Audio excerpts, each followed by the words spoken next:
Hi friends, welcome to Ethirneechal promo. இன்றைக்கி நம்ம எதிர்நீச்சல் சீரியலில் என்ன விறுவிறுப்பான விஷயம் அப்படின்னு பார்க்குறதுக்கு முன்னாடி நம்ம சேனலை சப்ஸ்கிரைப் பண்ணலை அப்படின்னா மறக்காமல் சப்ஸ்கிரைப் பண்ணிக்கோங்க. இப்போ வாங்க அந்த விறுவிறுப்பான விஷயம் என்ன அப்படின்னு சொல்லிட்டு பார்த்துடலாம்.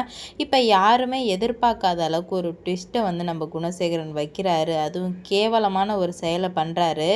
என்னென்னா, தர்ஷன் உள்ளே வந்ததுமே தர்ஷனை செருப்பு காலாலே எட்டி உதச்சி, உனக்கு அவ்வளோதாண்டா மரியாதை, தாலியை கட்டுறா அப்படின்ற மாதிரி சொல்லி அறிவுகரசி கழுத்தில் தாலியை கட்டலான்னு சொல்லிட்டு பிளான் போட்டார் குணசேகரன்.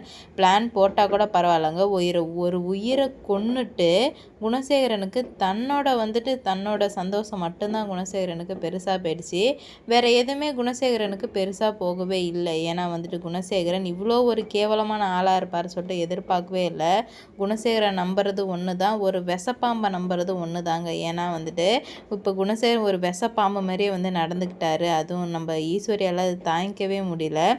என்னடா இது இப்படி பண்ணிட்டாரே அப்படின்னு சொல்லிட்டு நம்ம ஈஸ்வரி ரொம்பவே வெந்து தனிகிறாங்க. இதனால் என்ன பண்ணுறதுனே தெரியல நம்ம ஈஸ்வரிக்கு. ஐயோ, என்னால் தான் ஒரு உயிர் போயிடுச்சு அப்படின்னு சொல்லிட்டு குற்ற உணர்ச்சியில் இருக்காங்க நம்ம ஈஸ்வரி. இப்படி ஆயிடுச்சு, எல்லாத்துக்கும் காரணம் நான் தானே. நான் மட்டும் கரெக்டாக பார்த்து சொல்லியிருந்தா அவனுக்கு இந்த மாதிரி நிலைமை ஆயிருக்காது, பார்க்கவியோட அப்பாவுக்கும் இந்த மாதிரி ஆயிருந்திருக்காதுல அப்படின்ற மாதிரி நினைக்கிறாங்க.